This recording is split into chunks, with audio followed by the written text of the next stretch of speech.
Kabanata 876. Miss, you shouldn't get so riled up. I have an excellent massage technique that can relieve your heat. Would you want to give it a shot? Tumayo si Lito at biglang hinawakan ang mga balikat ng babae. Naging malamig ang ekspresyon ng babae, lalaban na sana, ngunit biglang nakaramdam ng walang kapantay na kaginhawaan. Ang pakiramdam ng pagre-relax ay para siyang nababad sa isang mainit na bukal. Nag-space out siya saglit, pagkatapos ay bumalik sa realidad, tumayo at malamig na tinitigan si Lito. Swish! Isang punyal ang lumitaw sa kanyang kamay, nakatutok sa tiyan ni Lito. Umalis. Napuno ng pagtataka ang mukha ni Lito, Miss, hindi mo kailangang maging masyadong brutal kahit na masama ang pakiramdam mo. Kakaalis ko lang. Pagkasabi nito, pinisil niya ang kanyang ilong at malungkot na umalis. Malamig na bumantong hininga ang babae, isinuot ang kanyang mataas na takong, at matagumpay na naglakad palayo.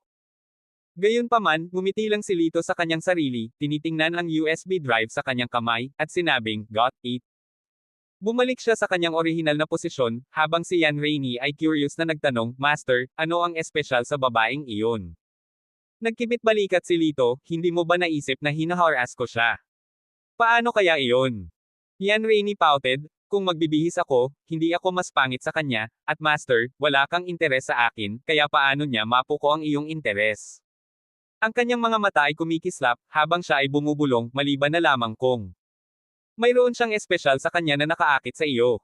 Nag-cross arms si Lito, tumingin kay Yan Rainey at sinabing, "Sige, binibini, medyo matalas ang pag-iisip mo.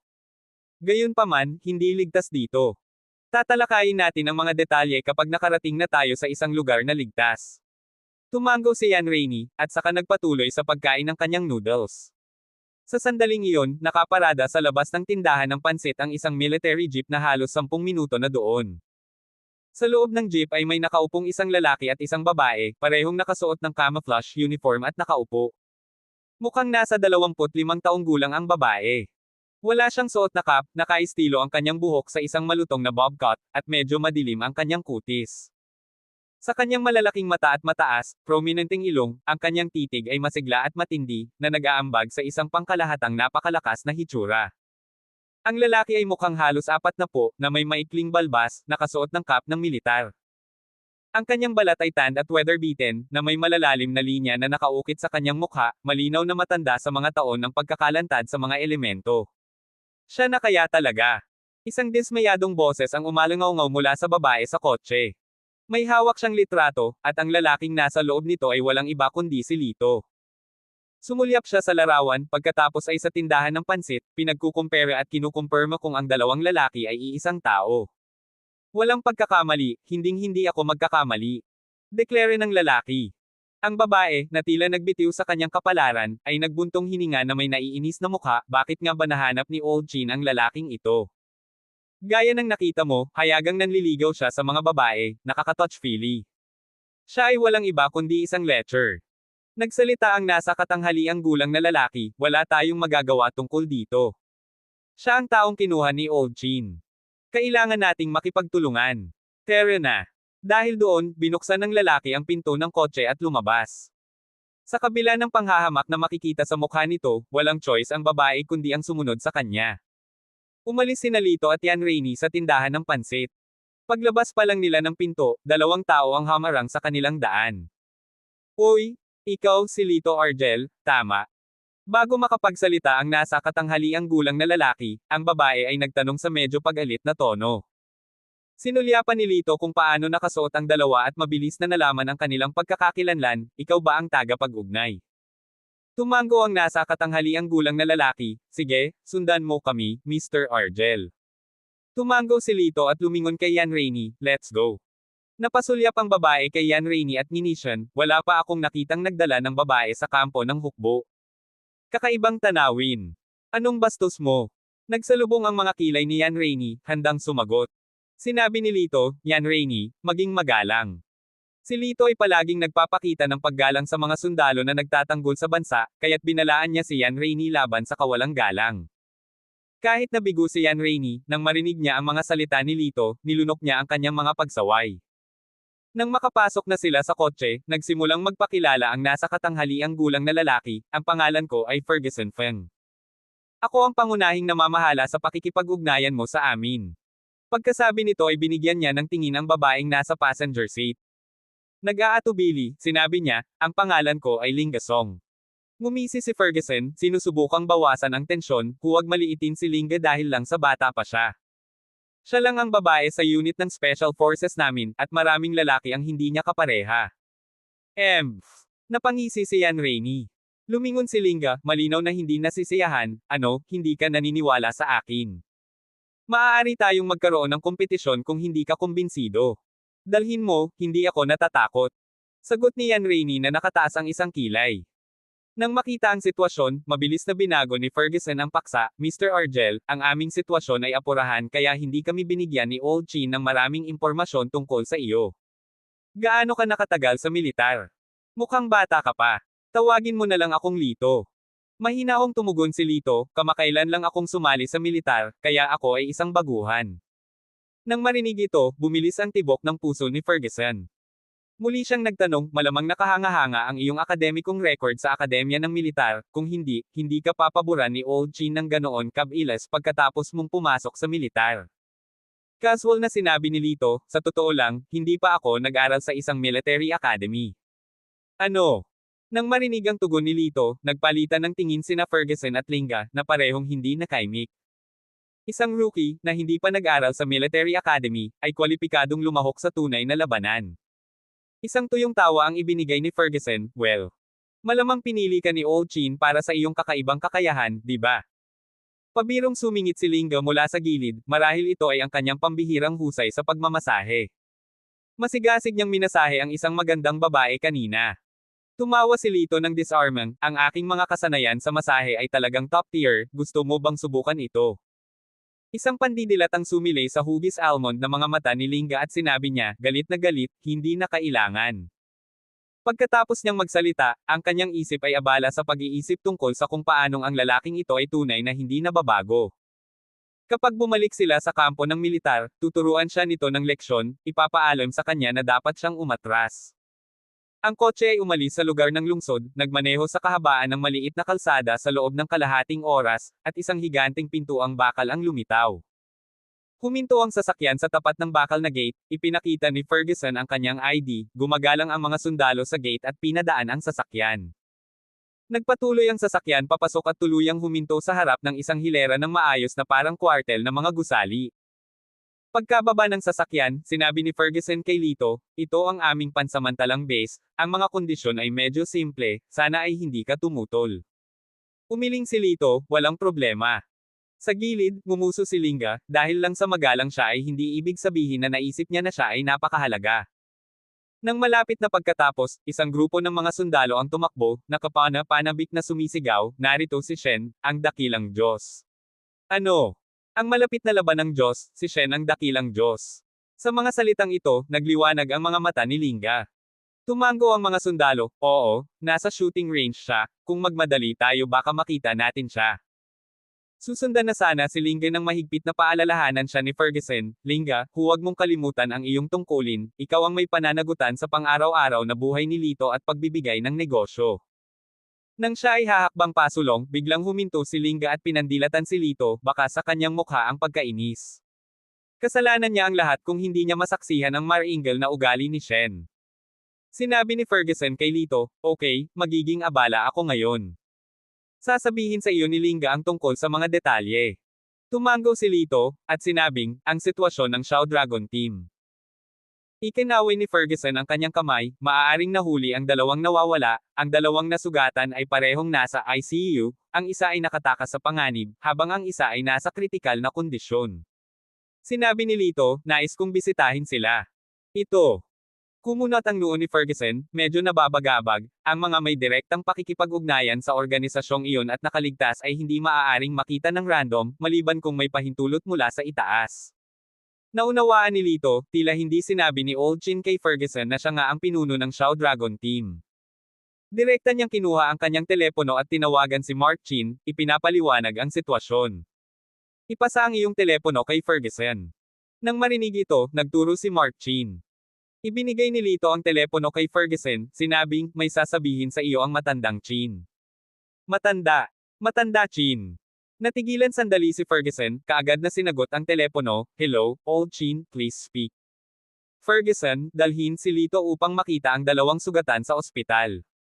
At saka, anumang kahilingan mula kay Lito ay dapat matupad hanggat maaari. Nakuha ba? Utos ng matandang Chin. Agad na tumango si Ferguson, magalang na sinabi, "Oo, makatitiyak ka." Matapos ibaba ang tawag, si Ferguson ay may malaking pagdududa sa kanyang isipan.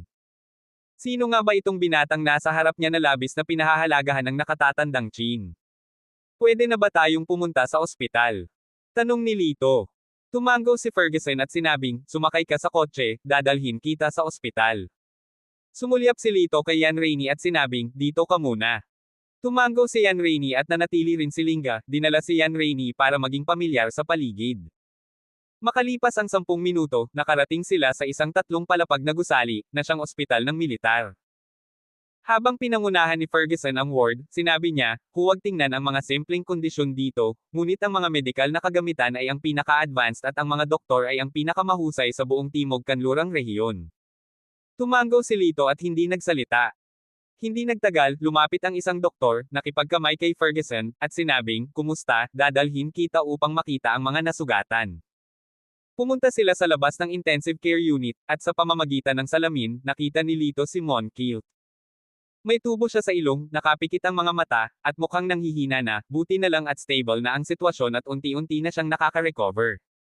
Pagkatapos ay pumunta sila sa ward sa tabi, kung saan nakita ni Lito si Arthur Chen. Huminga ng malalim ang doktor at sinabing, ang lalaking ito, upang protektahan ang kanyang kasama, ay dumanas ng malakas na pambobomba.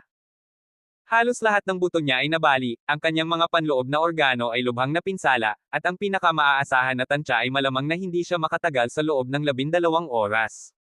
Buksan mo ang pinto. Sa sandaling ito, biglang nagsalita si Lito, na nakatayo sa isang tabi. Medyo huminto ang doktor, nagtanong, "Ano ang sinabi mo?" Kumunat ang noo ni Lito, na nagsasabing, "Sabi ko buksan mo ang pinto. Gusto kong pumasok." The doctor protested, "This is an intensive care unit, keep outsiders away. At saka, wala kang magagawa kung papasok ka." Malumanay na hinikayat ni Ferguson, "Lito, huwag kang mabalisa. Lahat tayo ay nagagalit sa sakripisyo ng ating kasama, ngunit ang katotohanan ay, ano ba? Sinong may sabing patay na siya?" Nang katutubo, nanlamig ang tono ni Lito. Sinipa niya ang pinto ng ward at pumasok. Galit na sinabi ng doktor, Director Ferguson, "Ang taong ito ay walang disiplina o organisasyon. Kailangan mo kaming bigyan ng paliwanag para dito." Nang makita ito, nagbago ang ekspresyon ni Ferguson. Mabilis niyang hinawakan si Lito, "Lito, nanggugulo ka. Lumabas ka kaagad." "Hindi ako nanggugulo. Ililigtas ko siya." Iminuwestro ni Lito si Arthur Chen habang nagsasalita ito. Kabanata 877. Anong klaseng biro ito? Doktor ka ba? Paano mo siya maliligtas? Matapos pakinggan ang mga salita ni Lito, walang imek ang sinabi ng doktor. Sinabi ni Lito, "Oo, ako ay isang doktor, at ako lamang ang makakapagligtas kay Arthur Chen." Inakala ng doktor na si Lito ay may sakit sa pag-iisip, at sinabing may panunuya, "Huwag mo akong sisihin sa pagiging mapurol, ang pasyenteng ito ay nasa libingan na ang isang paa. Kahit isang Diyos ay hindi makapagliligtas sa kanya." Nakaramdam din si Ferguson na walang magawa, dahil hindi binanggit ni Elder Chin na si Lito ay may mga medikal na kasanayan. Nagsisi siya na dinala niya si Lito sa ospital ngayon, para siyang nililigawan ng kalamidad. Maya-maya lang, lumapit ang isang doktor na nasa edad 50 na nakasuot ng puting lab coat at sumigaw, "Anong nangyayari dito? Ito ang critical care ward, dalhin mo ang iyong mga argumento sa labas." Direktor Zhang. Nang makita ang bagong dating, humigpit ang ekspresyon ng doktor, at mabilis siyang nagulat, ito ang nagpupumilit na mailigtas niya ang pasyente. Ngumisi si Zoldy Zhang, pinagmasdan si Lito, "Binata, sinabi mo ba talaga iyon?" Tumango si Lito, "Oo." "Ha? Mukhang hindi ka nagtitiwala sa medical skills ko." Hindi nasisiyahang sabi ni Zoldy Zhang. Ang isa pang doktor ay agad na sumingit, si Direktor Zhang ay isang kilalang surgeon sa medikal na larangan ng LOX. Siya ay nirerango sa nangungunang 3, ang kanyang paghatol ay hindi magiging mali. Walang pakialam na sumagot si Lito, ano ang kahalagahan ng isang kilalang reputasyon kung hindi pa rin niya ito mailigtas. Ang pahayag na ito ay lubos na ikinagalit ni Zoldy Zhang, na galit na sumigaw, "Bata, hindi pa ako nakakita ng taong kasing yabang mo. Hindi pa ako tapos sa iyo sa bagay na ito."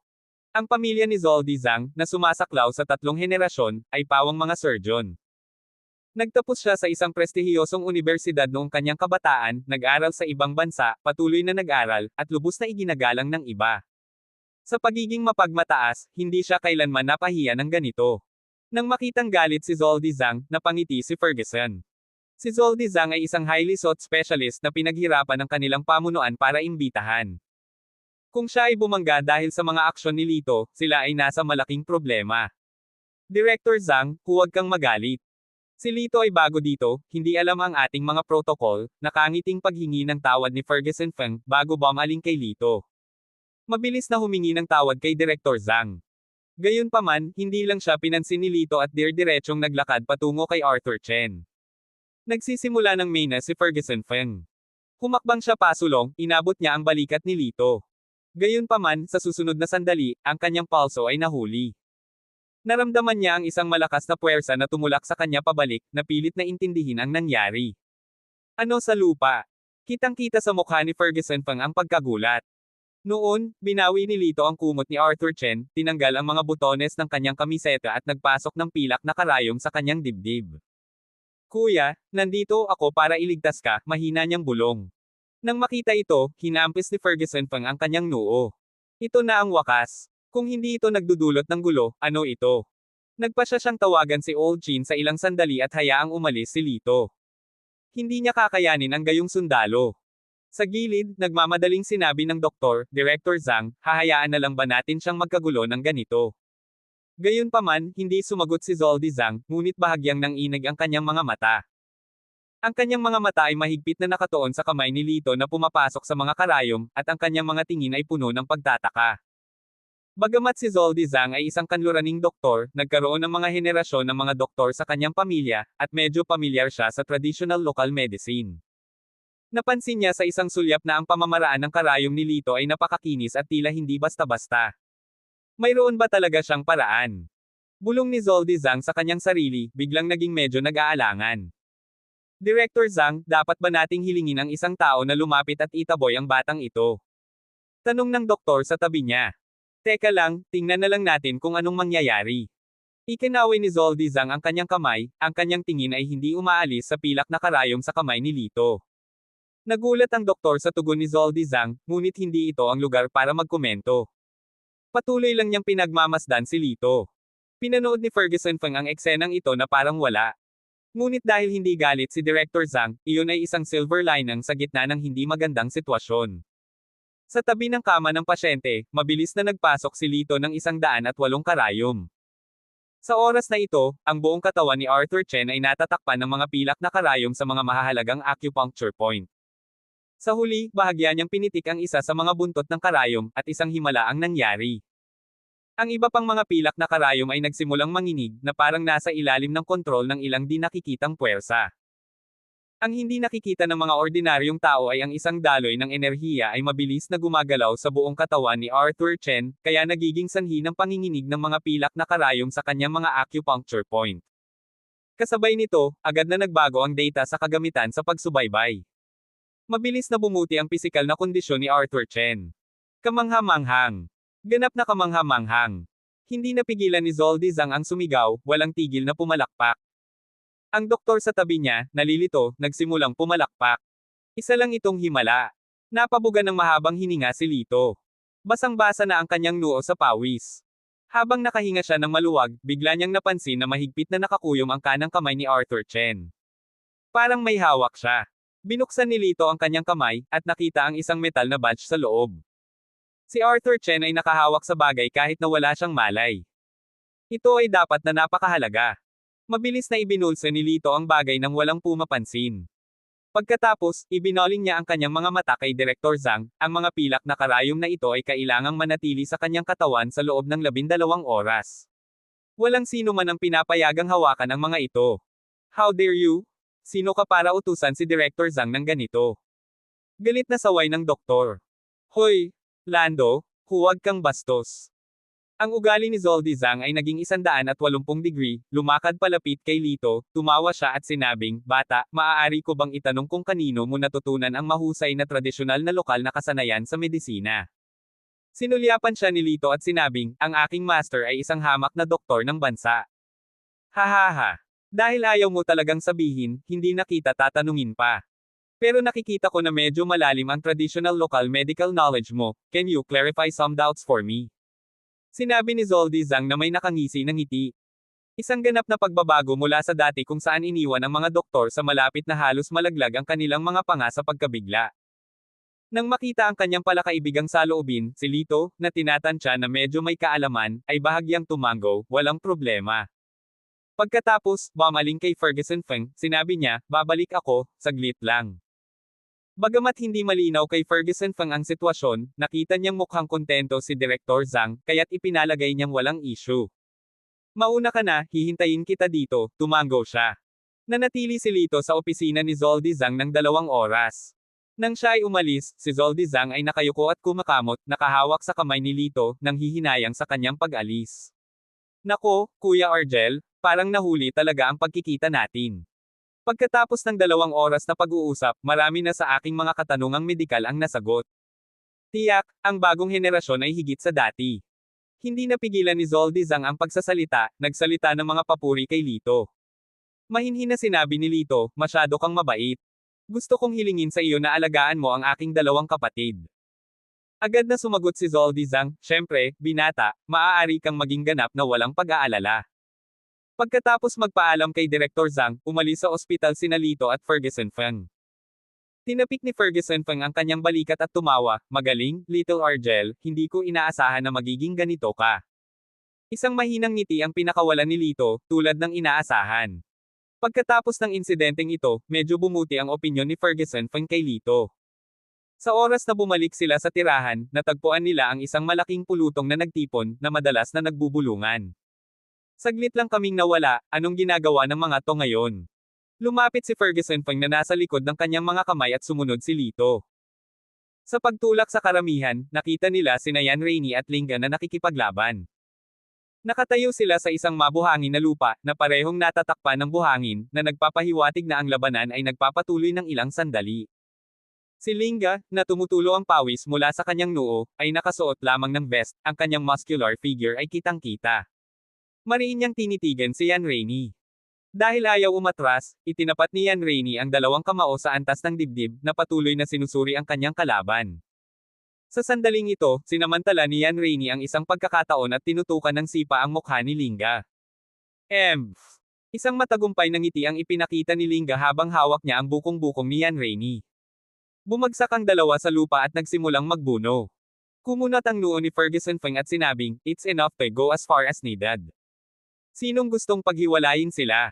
Sa gilid, isang sundalo na may maitim na bilog sa ilalim ng kanyang mga mata ang nakaturos sa kanyang mga mata at sinabing, sinubukan ko lang na sirain ang laban, at ako ay nauwi sa ganito. Ang ibang mga tao ay nawalan din ng pag-asa na nagsabi, hindi naman sa ayaw naming makialam, hindi lang kami ng ahas. Ito. Tumingin si Ferguson kay Lito at sinabing, ang iyong tao, haharapin mo ito. Hinawakan ni Lito ang kanyang ilong, bumantong hininga, alam na alam niya na ang bagay na ito ay babagsak sa kanya. Lumapit siya at sinabing, hoy, stop fighting. Sabay-sabay na tumigil sina Yan Rainey at Lingga sa kanilang mga aksyon, lumingon ang kanilang mga ulo para tingnan siya, namumula ang kanilang mga mukha dahil sa pagod. Isipin mo ang sarili mong negosyo. Sabay na sigaw nilang dalawa. Tumaas ang isang kilay ni Lito, sapat na, huwag makibahagi sa toast pagkatapos ay pasanin ang kapalaran ng pag-amin ng forfeit. Iniunat niya ang kanyang kamay, mabilis na itinuro ang isang pressure point sa katawan ni Lingga, umungol si Lingga, agad na nawala ng lakas. Pagkatapos ay malakas na hinailan ni Lito si Yan Rainey, hindi na makikipag-away, kung hindi, gagawin ko. Malamig na sabi ni Lingga, o ano? Sa tingin mo natatakot ako sa iyo? Lumipat ang kamay ni Lito sa kanyang sinturon, at sumagot siya, or else I'll act the rogue. Natatakot ka ba? Kung hindi, idilat ang iyong mga mata at manood. Namula ang mukha ni Lingga, alam kong walang prinsipyo ka. Eksakto, mabahong tao. Galit na galit din si Yan Rainey, tumayo, at sinabi kay Lingga, Tere na, huwag kang manatili sa mga mabahong lalaking ito. Okay. Tumango si Lingga, at magkabalikat silang umalis. Nagtataka si Lito, na nag-iisip, ano, nagbibiro lang ako, pero talagang naniwala kayong dalawa. Gayunpaman, nagtanong siya, ano ang nangyayari sa pagitan ng mga babaeng ito? Ngayon pa lang, magkadikit na sila, hindi makaabot ng resolusyon. Paano nila ako biglang pinagkaisahan at pinuntirya? Sumunod, dinala ni Ferguson si Lito sa dormitoryo at pagkatapos ay umalis. Sa sandaling isara ni Lito ang pinto, agad niyang inilabas ang bakal na emblem mula sa kanyang bulsa. May ilang hibla pa ng pulang tela na nakakabit dito na halatang natanggal sa damit ng kung sino. Matagal na sinuri ni Lito ang emblem na ito, ngunit hindi niya maintindihan ang kahalagahan nito. Tapos, bigla niyang naalala ang babaeng naka-red skirt na nakilala niya sa noodle restaurant. Inilabas niya ang ninakaw na USB drive. Ngunit lumitaw ang isang problema, wala siyang computer. Kaya umalis siya sa dormitoryo at pumunta sa katabi, nagtanong, may computer ba ang sinuman sa inyo? Ang mga sundalo ay umiling, na nagsasabing, wala kami, ngunit si Ling Gasong ay may laptop. Gayunpaman, hindi siya nakatira sa amin. Kung maglalakad ka sa timog, makikita mo ang isang hanay ng mga puting bahay. Doon siya nakatira. Salamat. Nagpasalamat si Lito sa kanila, umalis sa dormitoryo, at hinanap si Linga. Habang naglalakad siya patimog at nakakita ng hilera ng mga puting bahay, medyo nadismaya siya, sa mahigit 100 bahay, saan nakatira si Linga. Sa sandaling ito, nakarinig siya ng mga ingay mula sa isa sa mga bahay na parang mga babaeng nag-aaway. Kasunod ng ingay, lumapit siya sa isang bahay at dirdiretsong pumasok. Sa pagpasok, ang boses ni Yan Rainey ay may hindi maipaliwanag na pahiwatig, Sister Linga, hindi ko nakitang darating ito, you're quite the catch. Nahihiya, humajejek si Linga, you're not bad yourself, let me feel. Ang sumunod ay isang round ng mapaglarong pagbibiro, kasama si Yan Rainey na sumisigaw para sa awa. Si Lito, saglit, ay nawalan ng masabi. Ano ang nangyayari kay Linga na ito, palaging binyo-bully ang kanyang disipulo. Tumigil ka nga dyan. Nakaramdam ng pagmamadali sa kanyang ulo, mabilis na pumasok si Lito, para lamang matigilan. Nakita niya ang isang pampublikong paligan, na parehong nakabalot ng mga tuwalya sa paligan sina Yan Rainey at Linga, na magkadikit. Natulala ang tatlo. Sinamantala ang sandali habang hindi pa nagre-react ang mga babae, mabilis na yumuko si Lito, paumanhin, nakagambala ako. Sa pagbigkas ng mga salita, naghanda siyang gumawa ng mabilis na paglabas. Kabanata 878. 10 minuto nang naghihintay si Lito sa pintuan nang lumabas sina Linga at Yan Rainey. Namula sa galit ang mukha ni Linga. You shameless na basura, she berated, sumilip ka talaga sa amin na naliligo. Awkward na tumahimik si Lito. Hindi ko sinasadya. Hindi ko alam na naliligo kayong dalawa. Tsaka wala naman akong nakita. Sinubukan ni Yan Rainey na mamagitin, oo, Sister Linga, hindi ganoon ang amo ko. Ngumuso si Linga at ipinikit ang kanyang mga mata. Pagkatapos ay sinabi ni Lito, pumunta ako upang makita ka dahil gusto kong hiramin ang iyong computer. Hindi pwede. Tahimik na tumanggi si Linga at aalis na sana. Teka. Kung hindi ako nagkakamali, nagkaroon ka ng malubhang pinsala sa iyong kaliwang balikat noon, biglang sinabi ni Lito. Dahil doon, nagulat si Linga at nagtanong, paano mo nalaman iyon? Binigyan ni Lito ng mapang-asar ng ngiti. Napansin kong hindi masyadong flexible yung left shoulder mo nung nakipag-martial arts spark ka kay Yan Rainey. At ngayon lang sa loob. Nakita ko yung peklat sa balikat mo. Dapat gunshot wound, di ba? Bahagyang dumilim ang mukha ni Linga. Minsan na siyang lumahok sa isang mapaminsalang misyon kung saan siya ay malubhang nasugatan, ngunit palagi niyang inilihim ang bagay na ito. Kung nalaman ito ng iyong mga superior, baka wala na silang magagawa kundi mapaalis ka sa serbisyo, nakangiting sabi ni Lito, huwag kang mag-alala, hindi ko ito isisiwalat. Gusto ko lang ipaalam sa iyo na kaya kong pagalingin ang iyong pinsala sa balikat. Inikat ni Linga ang kanyang mga mata, hindi ko na malayan, kaya't isa ka ring doktor, marahil ay isang kwek-kwek sa kalye. Hindi ikinagagalit ng kanyang pang-iinis si Lito, ngunit sa halip, sumagot siya, maaari mong tanungin si Ferguson tungkol sa akin. Malalaman mo kung isa lang akong kalyeserye o hindi. Pagkasabi nun ay tumalikod na siya para umalis. Bago umalis, tumingin siya kay Linga, puntahan mo ako kapag nakapagdesisyon ka na. Hihintayin kita sa kwarto ko. Nang marinig ang mga salita ni Lito, nakaramdam si Linga ng kakaibang sensasyon, na parang may mga ipinagbabawal na implikasyon. Kahit na hindi siya naniniwala na si Lito ay isang doktor, nagtiwala siya na hindi magsisinungaling si Ferguson sa kanya.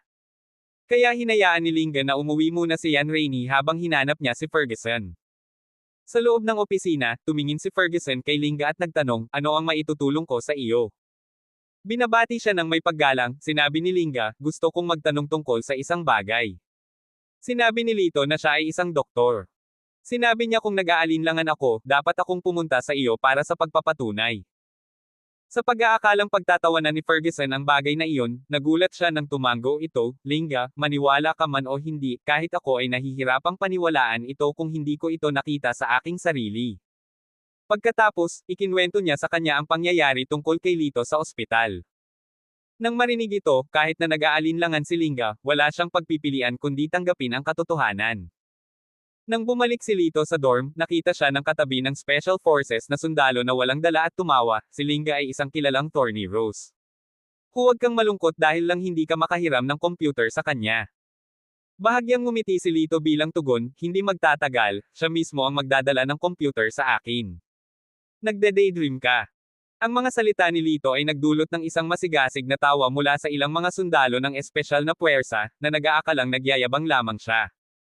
Gayunpaman, hindi nagtagal pagkatapos na pumasok si Lito sa silid, si Linga, na may tuwid na mukha, ay pumasok na bitbit ang kanyang laptop. Oh, mismo na ako. Biro ni Lito. Napabuntong hininga si Linga, manahimik ka. At saka pumasok sa kwarto niya. Ang mga kalapit na sundalo ay mukhang nagulat, nagbigay ng thumbs up kay Lito. Nang bumalik si Lito sa silid, naghuhubad na si Linga. Sinabi niya, isara ang pinto. Itinapat ni Lito ang kanyang kamay sa kanyang bibig at mahinang sinabi, ahem, mukhang hindi maganda kung may ibang makakita sa iyo. Ito ang kauna-unahang pagkakataon ni Linga sa dormitoryo ng isang lalaking sundalo, at sa simula pa lang ay hindi siya sanay. Biglang namula ang pisngi niya sa sinabi nito. Isinara ni Lito ang pinto, at hinubad na ni Linga ang kanyang jacket, inilantad ang vest na suot niya sa ilalim. Tumingin si Linga kay Lito, sinabi sa akin ng direktor na ginagamot mo ang mga karamdaman sa pamamagitan ng acupuncture, tama ba? Huwag mag-aksaya ng oras, bilasan mo. Huminga ng malalim si Lito, hindi pinapansin ang kanyang figure na maaaring makapagpadugo ng ilong ng sinuman, inilabas ang mga pilak na karayom, at sinimulang gamutin siya.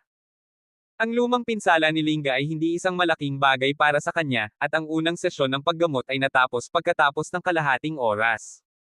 Habang iniimpake ang mga pilak na karayom, sinabi ni Lito, ito ay isang lumang pinsala sa iyo. Bagamat hindi ito malubha, ito ay matigas ang ulo. Ito ay unang sesyon pa lamang. Talagang gagaling ka pagkatapos ng isa pang acupuncture treatment bukas. Tumayo si Linga at bahagyang iginalaw ang kanyang balikat, nagulat nang makitang nawala na nga ang sakit. Hindi ko akalain na mayroon kang mga kasanayang ito. Pinuri niya si Lito ng may pagsang-ayon na tingin. Gayunpaman, mabilis na nagbago ang kanyang ekspresyon. Huwag mo munang unahan ang sarili mo. Bagamat pinupuri ko ang iyong kakayahan sa medisina, dito, mas kritikal ang kapangyarihan kaysa medisina. Kung gusto mong makuha ang respeto ko, kailangan mong patunayan ito.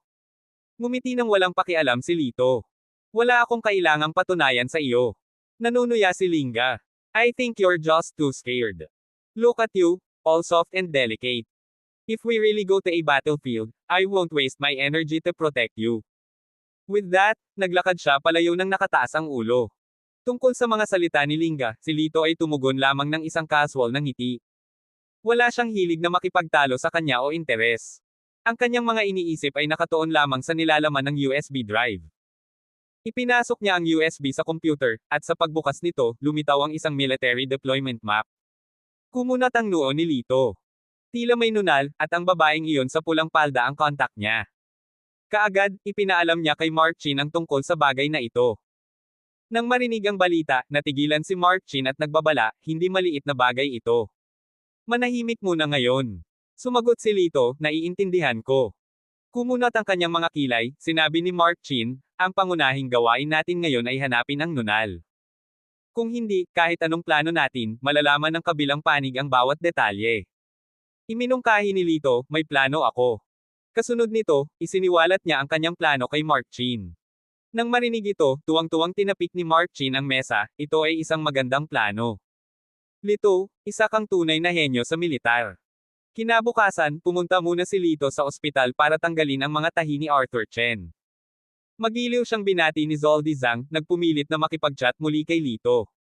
Gayunpaman, magalang na tumanggi si Lito, iniwan si Zoldy Zhang na may matinding panghihinayang. Kababalik lang ni Lito sa kanyang dormitoryo nang makita niya si Linga na naghihintay sa kanya sa pintuan. Pumasok na tayo. Sabi ni Lito.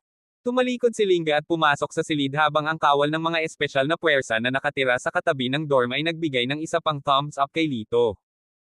Pagkatapos ng pangalawang acupuncture treatment, ginalaw ni Linga ang kanyang mga balikat, pakiramdam na ang dati niyang naninigas na balikat ay hindi kapani-pani walang nakaka-relax.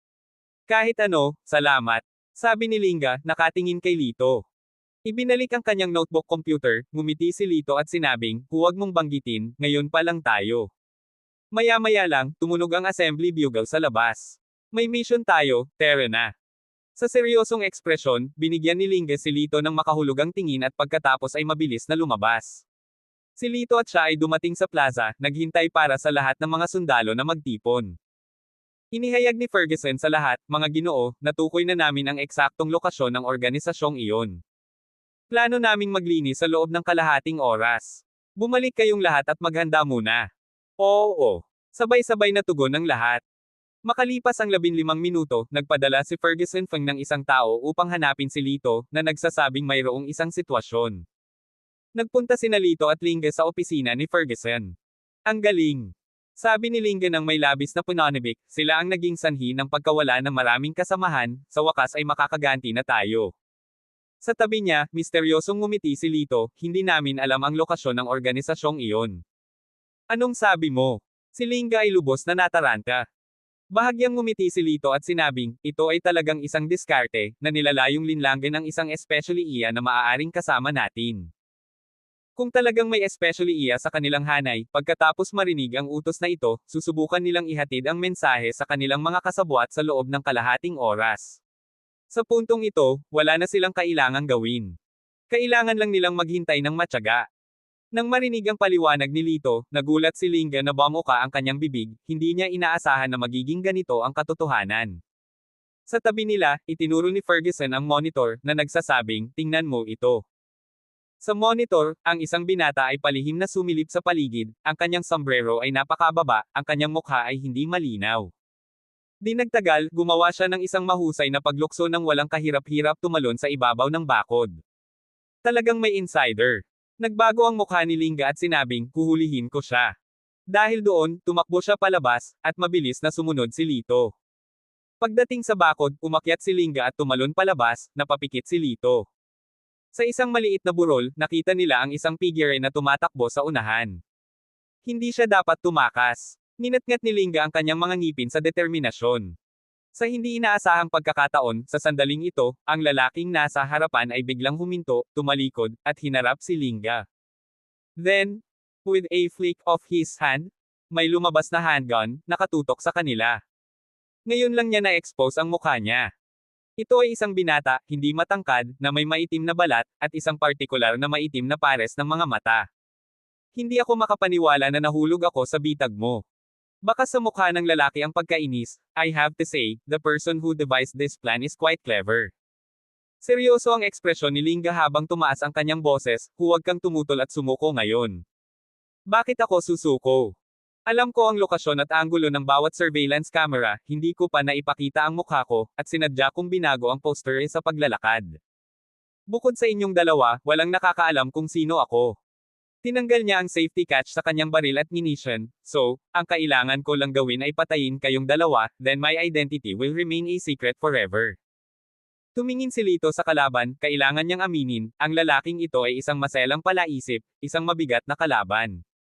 Walang takot na reaksyon si Linga, hey, sa tingin mo makakamit mo iyon. Bigla niyang binunot ang kanyang baril sa kanyang sinturon, para lamang malaman niya, sa kanyang pagmamadali, hindi niya dinala ang kanyang sandata. Mapahamak. Likas na nawala ang kulay sa mukha niya. Tumawa ang lalaki, anong problema? Naiwan mo ang baril mo. Ang swerte ko. Ninatngat ni Linga ang kanyang mga ngipin, bumulong kay Lito, bibilang ako ng 3 at pagkatapos ay susugurin ko siya. Sulitin mo ang pagkakataon at tumakbo pabalik. Talagang hindi natin maaaring hayaang bumalik ang taksil na ito. Sumulyap si Lito kay Linga, nakaramdam ng kaunting paghanga sa kanyang puso. Tatanggi ako. Gayunpaman, umiling siya at mahinahong sumagot, ako ang magtatakpan para sa iyo. Tumakbo ka pabalik, sa paraang ito ay medyo mas malaki ang tsansa nating manalo. Huwag kang magbiro. Wala akong tiwala sa'yo. Napabuntong hininga si Linga. Bagamat nagbibiro ang kanyang tono, alam ni Lito na nag-aalok siya sa kanya ng pagkakataong mabuhay. Ang kaaway ay may hawak na baril sa kanyang kamay, at ang pagtatakip sa kanya ay nangangahulugan ng pagharang sa nguso ng kanyang katawan. Para kay Lito, ang pag-iwas sa mga bala ay hindi mahirap. Gayunpaman, ang pagprotekta sa ibang tao sa parehong oras ay hindi garantisado. Lito, huwag nang mag-alinlangan. Naiinip na sabi ni Linga. Sa sandaling iyon, tumikim ang lalaki at sinabing, tumigil na kayong dalawa sa pagtatalo dahil pareho kayong mamamatay. Pagkatapos, hinailan niya ang gatilyo. Kabanata 879. Bang! Nakakabingi ang putok ng baril. Tapos na. Nagbago ang mukha ni Linga, nadama niya ang kanyang kapahamakan. Sa puntong ito, may kamay na pumulupot sa bewang niya at gumulong silang dalawa. Bago maintindihan ni Linga ang nangyari, inihagis ni Lito ang kanyang kamay at isang pilak na karayom, ang bumunot, na tumusok sa palso ng lalaki. Arg! Napasigaw siya, natanggal ang baril sa kamay niya. Ngayon na ang oras. Tumigas ang ekspresyon ni Lito, sinipa niya ang baril palayo sa paa ng lalaki na parang isang matuli na palaso. Mabangis ang tingin ng lalaki, dare to ruin my plans, I'll kill you. Isang suntok ang ibinato niya sa pisngi ni Lito, kung saan matatag na sinalungat ni Lito. Ang estilo ng boxing ng lalaking ito ay kakaiba, at napakabilis, ngunit hindi siya katapat ni Lito, at natalo sa loob ng 1 minuto. Sa sandaling ito, dumating si Ferguson kasama ang kanyang mga tauhan, na nagsasabing, alisin siya. Sa loob ng interrogation room. Hey, don't bother wasting your efforts. Wala akong sasabihin. Nagbabantang ngumisi ang lalaki. Nagdilim ang mukha ni Ferguson. Hindi niya inaasahan na ganoon kahigpit ang bibig ng lalaki. Naubos na niya ang lahat ng kanyang diskarte sa pagtatanong, ngunit hindi pa rin siya magawang magsalita. Hayaan mo akong subukan ito. Lumapit si Lito. Sumulyap si Ferguson kay Lito at hindi umaasa, ngunit walang pagpipilian kundi hayaan siyang subukan. Lumapit si Lito sa lalaki, kumuha ng isang bagay, at nagtanong, nakikilala mo ba ito?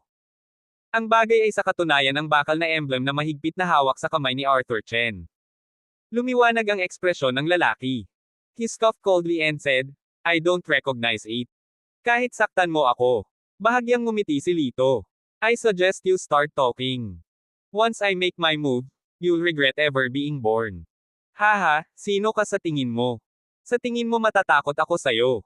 Naiinis na umiling ang lalaki. Sige. Tumango si Lito, kumuha ng eskarlate na tableta, at pinilit itong ipasok sa bibig ng lalaki. Anong pinilit mong ipack-aim? Sinasabi ko sa iyo, dumaan ako sa espesyal na pagsasanay. Kahit sa sobrang sakit, wala akong mararamdaman. Buong-buo itong pinalunok sa lalaki. Ngumiti si Lito ng nakakatakot. Malalaman mo rin sa lalong madaling panahon. Sa sandaling ito, bahagyang nagbago ang ekspresyon ng lalaki. Pakiramdam niya ay hindi mabilang na mga langgam ang gumagapang sa kanyang loob. Pinag-krus ni Lito ang kanyang mga braso at walang pakialam na sinabi, naranasan mo na ang pagsasanay sa sakit, ngunit marahil ay hindi mo pa natiis ang pagsasanay sa pangangati, hindi ba?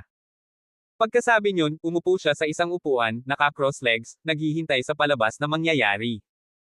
Makalipas ang 10 minuto, pawis na pawis ang lalaki, namumungay ang mga mata. Makalipas ang 20 minuto, hindi na niya nakayanan at nagsimulang gumulong-gulong sa sahig, kumakamot ang kanyang mga kuko sa kanyang tiyan. Makalipas ang kalahating oras, dagwang gulo na ang tiyan niya, parang gusto na niyang mapunit ang sariling bituka. Hindi ko na kaya. Mas gugustuhin ko pa ang mabilis na kamatayan. Sa wakas ay humingi siya ng awa. Sa puntong ito, tila mas komportable ang kamatayan kaysa mabuhay. Humigop ng tsaa si Lito at mahinahong sinabi, basta sasabihin mo sa akin ang alam mo, bibigyan kita ng mabilis na pagtatapos. Sasabihin ko. Sasabihin ko. Pero responsibilidad ko lang makipagkita sa kanila, wala na akong ibang alam. Nagpatuloy siya sa pagbuhos ng mga detalye tungkol sa oras, lokasyon, at paraan ng pagpupulong. Sa sandaling ito, walang saysay ang pagsisinungaling. Tumayo si Lito at tumango kay Ferguson. Tumango rin si Ferguson bilang pagsang-ayon at inutusan ang kanyang mga tauhan, ilayo mo siya, bilasan mo. Matapos hilahin ng kanyang mga tauhan ang lalaki, tinapik ni Ferguson ang balikat ni Lito. Lito, marami kaming utang sa iyo para sa oras na ito. Patuloy mo akong pinahanga. Masyado kang mabait. Walang pakialam na sagot ni Lito. Kasunod nito, nagpunta si Ferguson upang iulat ang sitwasyon at ayusin ang susunod na plano. Sina Lito at Linga ay naglakad pabalik ng magkatabi. Salamat sa araw na ito, niligtas mo ang buhay ko. Sabi ni Linge kay Lito. Tumawa si Lito, wala akong masyadong ginawa. Kinabukasan, tinawag ni Ferguson sina Lito at Linge sa opisina. Sa oras na iyon, isa pang binata ang nakatayo sa opisina. Siya ay napakatangkad at mukhang medyo matatag. Sinabi ni Ferguson kay Lito, ito si Shen Moda, ang pinuno ng pangkat ng mga espesyal na operasyon ng Shenwu. Sa pagkakataong ito, makikipagtulungan ka sa kanya upang ibagsak ang organisasyong ito. Pagkatapos ay bumaling siya kay Shen at sinabing, ito si Lito, ang pinuno ng pangkat ng Dragon Team na inirerekomenda ni Mr. Chin. Sumulyap si Shen kay Lito. Ang kanyang ekspresyon ay walang malasakit, maliwanag na medyo nabigo. Sigurado ka bang nirekomende siya ni Mr. Chin? Maliwanag na kinu-question niya ang mga kakayahan ni Lito. Tumango si Ferguson, awkward na sinabi, si Lito ay maaaring hindi mukhang kasing lakas mo, ngunit nasa kanya ang kanyang mga merito. Kaya niyang manggamot. Umiling si Shen at tumawa, ano ang silbi ng mga kakayahan sa pagpapagaling sa larangan ng digmaan? Iyan ay isang lugar para sa pagpatay. Ito ay tungkol sa kapangyarihan ng labanan. Tumawa si Ferguson, sa mga tuntunin ng kapangyarihang panlaban, ikaw, si Shen Moda, ay natural na ang pinakamahusay. Kahit si Joel Cheng ng Jiangnan Military Region ay hindi katugma sa iyo. Kahit gaano ako kalakas, wala akong magagawa sa isang walang kwentang teammate. Sumulyap si Shen kay Lito, malinaw na hindi nasisiyahan sa kanyang kasama. Nagkunwaring hindi narinig ni Ferguson at tumawa, sa kasong ito, bukas na ang oras ng pagtatagpo. Dapat ay kilalanin ninyo ang isa't isa at bumuo ng ugnayan. Nagsusumikap kaming talunin ang lahat ng mga kaaway bukas. Nagkibit balikat si Shen, dahil ito ay utos ng mga nakatataas, kaya ko lang sundin. Paglabas ng opisina, nagtanong si Linga, ikaw ang sikat na Shen Moda, hindi ba? Buong pagmamalaking tumango si Shen, tama. Hindi ka pani-paniwalang nasasabik si Linga, wow, ikaw ang aking idolo, narinig ko ang tungkol sa iyong reputasyon. Ikaw ang kampyon na nanalo sa kampyonato sa militar sa 3 magkakasunod na sesyon. Mas gwapo ka pa sa inaakala ko. Nang pinuri ng isang magandang babae, sa wakas ay bumuti ang ekspresyon ni Shen, ano ang pangalan mo? Ang pangalan ko ay Ling Gasong. Siya nga pala, Kuya Shen, maaari mo ba akong bigyan ng payo? Magalang na tanong ni Linga. Natural na hindi tumanggi si Shen, punta tayo sa training ground. Tumingin si Linga kay Lito at sinabing, sabay na tayo, at hayaang bigyan tayo ni Shen ng ilang mga payo. Si Lito ay walang pakialam at sumagot, hindi ko kailangan ng anumang mga payo. Nagdilim ang mukha ni Shen, ngumuso siya at tumawa, medyo may tiwala ka, pero sa kasamaang palad wala kang malinaw na pangunawa sa iyong sarili. Nagmamadaling naglaro si Linga ng peacemaker, hindi niya sinasadya iyon. Tamad na nag-inat si Lito at sinabing, matutulog na ako, magpatuloy kayo. Pagkasabi nito ay tumalikod na siya at naglakad patungo sa dorm. Tumawa si Shen. Sa kanyang mga mata, si Lito ay natatakot na mapahiya, kaya nagmamadaling umalis. Hindi nagtagal, kinabukasan na, at magsisimula na ang operasyon, na ang lahat ay nagtitipon sa martial arts arena. Sa sandaling naruroon ang lahat, tumingin si Ferguson sa paligid at nagtanong, nasaan si Lito? Natawa si Shen at sinabing, baka natakot siya. Kahapon, sabi ko gusto kong pumunta sa martial arts arena para mag-ensayo, takot na takot siya, matutulog na daw siya. Nang marinig ito, nagtawanan ang lahat. Nandito siya. Itinuro ni Linge sa di kalayuan. Pagtingin sa direksyon na itinuro niya, nakita ng lahat si Lito na masayang naglalakad. Malamig na sinabi ni Shen, anak, napakalakas ng loob mo kaya ang lahat ng mga taong ito ay naghihintay sa iyo. Humikab si Lito at sumagot, I'm right on time, not a second late. Totoo ang sinabi ni Lito. Tumingin si Ferguson sa kanyang relo. 8:00 pa sana magsisimula ang meeting. Si Lito ay hindi dumating ng 1 segundo ng maaga o 1 segundong huli. Ikaw. Nabulunan si Shen sa kanyang mga sinabi, hindi makasagot. Iminuwestre ni Ferguson ang kanyang kamay, sige, magsisimula ang operasyon sa loob ng 1 oras. Ngayon kailangan nating piliin ang taong namamahala sa operasyong ito. Inis kanya ang lahat at sinabing, ngayon ay mayroon na tayong 2 kandidato, ang isa ay si Shen Moda, ang isa ay si Lito Argel. Ano sa palagay nyo? Sa katunayan, maaaring si Ferguson mismo ang gumawa ng desisyong ito, ngunit ayaw niyang masaktan ang magkabilang panig, kaya naisip niya ang ideyang ito. Si Shen ay isang kilalang malakas na tao sa hukbo, habang si Lito ay inirerekomenda ni Elder Chin. Sa teorya, pareho silang karapat-dapat na manguna sa koponan. Sa sandaling bumagsak ang kanyang boses, maraming tao ang nagsalita ng sabay-sabay, Shen Moda. Siguradong si Shen Moda. Sumulyap si Shen kay Lito, ang kanyang mga labi ay bahagyang kumerba sa isang mapang-asar na ngiti. Nagtanong si Ferguson, Lito, ano ang iniisip mo? Nagkibit balikat si Lito at sinabing, wala akong pakialam. Nang marinig ito, hindi natuwa si Shen, so, parang binibigyan mo ako ng posisyong ito. Kung ganoon, ayusin natin ito ng patas sa pamamagitan ng isang tunggalian. Umiling si Lito, hindi ako interesadong makipagkompetensya sa iyo. Ang galing magsalita. Ang komentong iyon ay lalong ikinagalit ni Shen na pagkatapos ay humakbang sa ring, na nagsabing, halika, kung hindi mo gagawin, nangangahulugan ito na natatakot ka.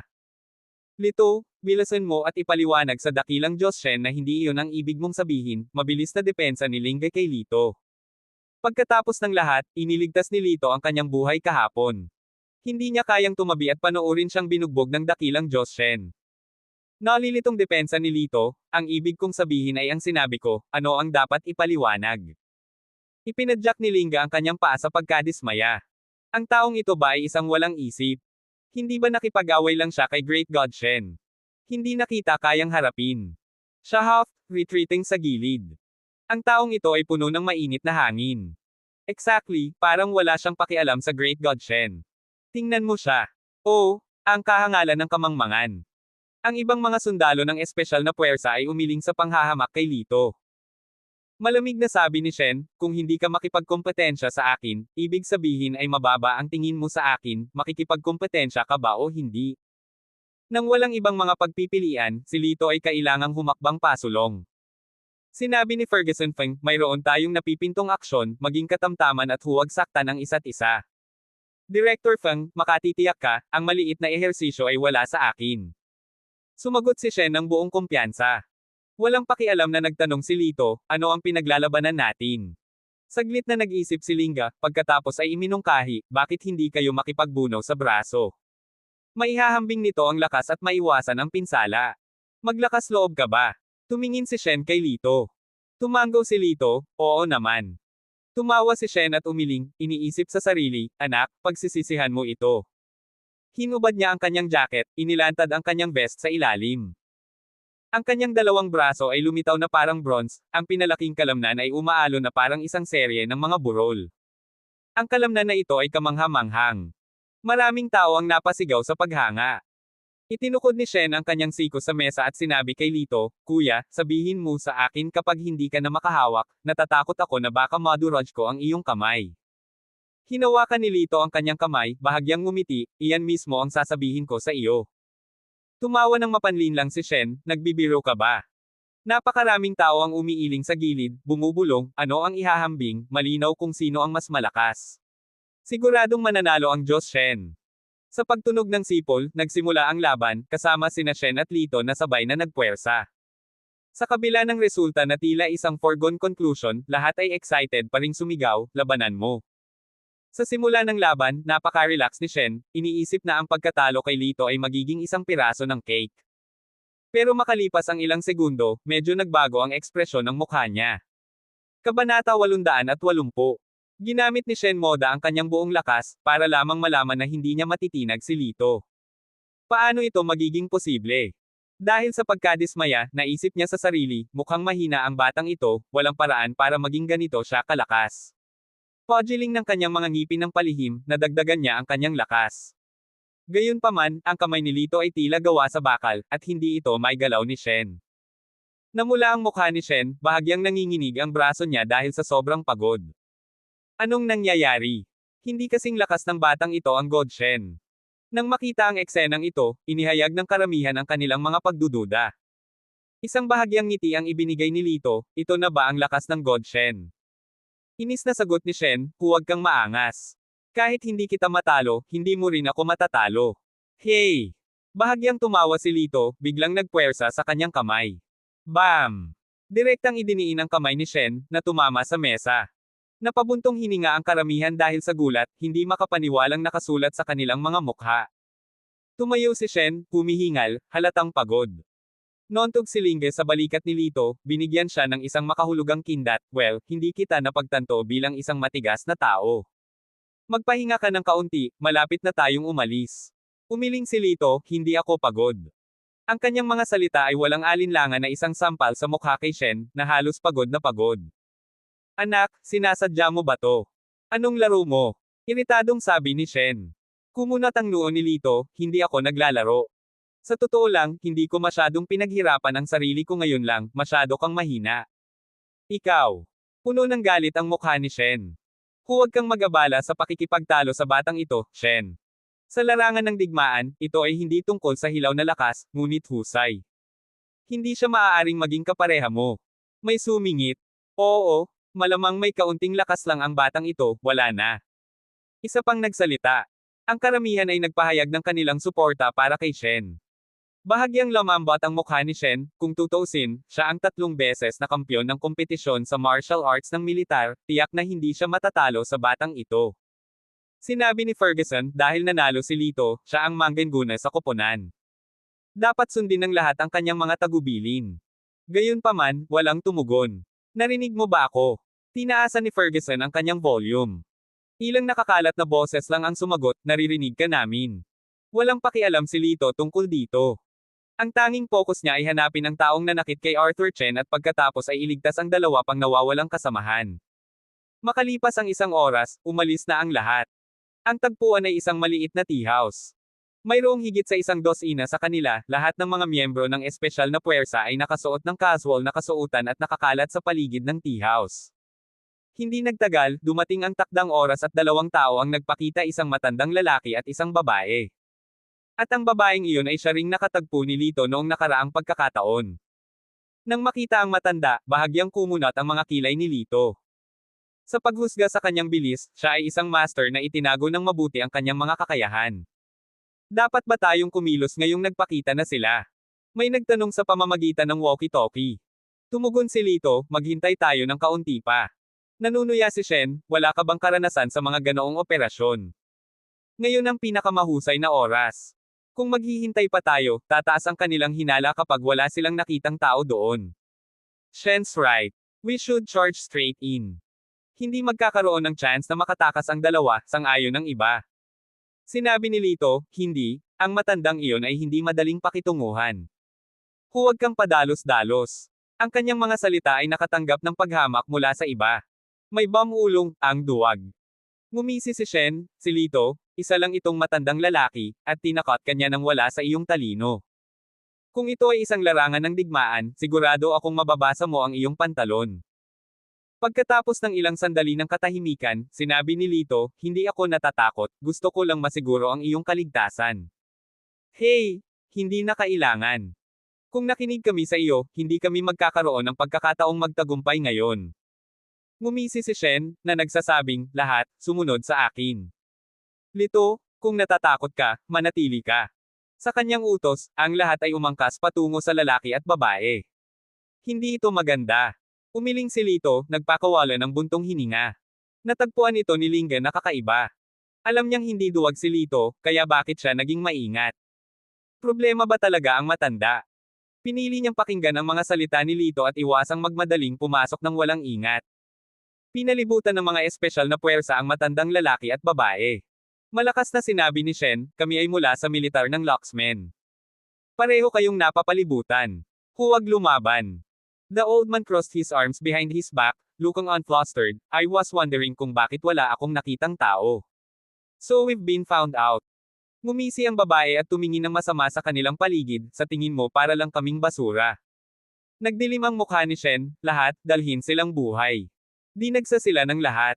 Sa una ay iniisip na madaling makuha ang isang matandang lalaki at isang babae na may 1 dosenang tao. Gayunpaman, makalipas ang 1 minuto, lahat sila ay nasa sahig. Iilan pa nga ang kritikal na nasugatan at walang malay. Hinawakan ng matandang lalaki ang leeg ng isang lalaki, itinaas siya, at malamig na sinabi, bumalik ka at sabihin sa iyong mga pinuno na lumayo sa aming negosyo. Si Shen, nasugatan, ay pinunasan ang sariwang dugo sa gilid ng kanyang bibig. Huwag mo nang isipin ito. Ang sino mang manghimasok sa aming lupain ay hindi makatiis. Ngumisi ang matanda, well, huwag mo akong sisihin sa pagiging bastos mo. With that, nabali niya ang leeg na hawak niya sa pagkakahawak niya. Ano, lalabanan kita hanggang kamatayan. Muling umaban si Shen, na naglalayong gawin itong isang desperadong pakikibaka. Itinaas ng matanda ang kanyang kamay at isang puting blade ng enerhiya ang bumaril. Sa kabutihang palad, umiwas si Shen sa oras, at ang puting enerhiya na blade ay tumagos lamang sa kanyang balikat. Nagpakita ng takot ang lahat. Hindi nila akalain na napakalakas ng matandang ito. Malinaw na isa siyang martial arts master. Ang matandang lalaki ay nagtanim ng paa sa katawan ni Shen, at ni Shen, mamatay. Puno ng hindi pagpayag ang mukha ni Shen. Hindi siya natatakot sa kamatayan, ngunit hindi niya nais na mamatay ng hindi nasisiyahan at magdulot ng pinsala sa kanyang maraming kapatid. Kung nakinig lang sana siya kay Lito kanina, hindi sana siya haantong sa ganito. Sa sandaling iyon, lumitaw si Lito sa kanyang paningin. Sinigawan niya si Lito, tumakbo. Ngunit sinulyapan lang siya ni Lito, at pagkatapos ay hindi siya pinansin. Lumapit siya sa matanda, mahinahong nagsalita, hayaan mo siya. Isang malamig na panunuya ang sinabi ng matanda, anak, ang lakas ng loob mo, ng ahas na humakbang nang makita ang nangyayari. Ngumiti si Lito at sinabing, ayaw kong ihiwalay ito sa iyo, ngunit hindi mo ako kakampi. Hayaan mo siya, at hahayaan kitang umalis ng buhay. Pagkarinig nito, tumawa ang matanda, kung ganoon ka-confident, papatayin muna kita. Nang siya ay aatake. Maghintay. Biglang hinaranggan ng isang babae ang matanda, ako na ang bahala sa lalaking ito. Siya ang nagnakaw ng USB ko. Tumango ang matanda, then you go, be quick about it. Tumango ang babae at tumingin kay Lito. Napangiti ng mapait si Lito, smart lady, nalaman mo na ninakaw ko ang USB. Namula ang mukha ng babae, at malamig niyang sinabi, maglakas loob kang nakawin ang mga gamit ko, pagsisisihan mo ito. Bigla siyang sumugod kay Lito, sinasaksak ng husto ang kanyang punyal. Hinawakan ni Lito ang kanyang palso, sinipa siya ng kanyang paa, at ang babae ay nahulog, nadama po sa mga bisig ni Lito. He chuckled, beautiful lady, lagi kang trip kapag naglalakad. Hindi ka naman masyadong bright. Ang lakas ng loob mong kutsain ako. Galit na galit ang babae, nag-aapoy sa galit ang maganda niyang mga mata. Itinulak niya si Lito sa isang tabi, at isang nakatagong sandata ang lumipad mula sa kanyang kamay. Gamulong palayo si Lito para umiwas, at hinawakan ang kanyang ilong, sinabing, hindi ka pa ba naghapunan? Napakabagal mo. Kahit sa susunod mong buhay, hindi mo ako masusungit. Galit na galit ang babae sa inis. Matapos ang mahigit isang dosenang galaw na makipagpalitan kay Lito, paulit-ulit siyang pinigilan nito. Humihingal siya, bahagyang nakaawang ang mapupulang labi. Isang senior na lalaki ang humakbang at sinabing may mabagsik na mukha, umurong ka, ako ang papalit.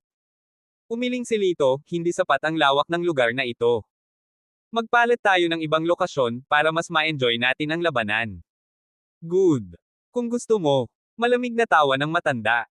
Hindi pa man niya nabigkas ito, nagsimulang kumilos si Lito habang nakikipaglaban sa matanda. Hindi nagtagal, nawala sila sa paningin ng mga tao. Nagmamadaling gustong sumunod ni Linga, ngunit pinigilan siya ni Shen. Paano si Lito? Umiling si Shen, ang ginagawa niya ngayon ay inaakay sila palayo para makatakas tayo. Kung pupunta ka doon ngayon, gumagawa ka ng gulo para sa kanya. Kinagat ni Linga ang kanyang labi, iiwan na lang ba natin siya? Iniligtas niya tayong lahat. Napayuko si Shen sa hiya, nagkamali ako sa kanya kanina. Dahil dito, hindi ko kayang bigwan ang kanyang magandang intensyon. Lahat, makinig sa utos, bumalik ka agad. Si Linga ay nakatingin sa malayo, ayaw umalis. Pilit siyang kinaladkad ni Shen, inilabas ang intercom, at sinabing, hindi kami susuko sa sinuman, babalik agad para magulat kay Director Feng, at magpadala ng team para sa paghahanap ng carpet sa kalapit na lugar.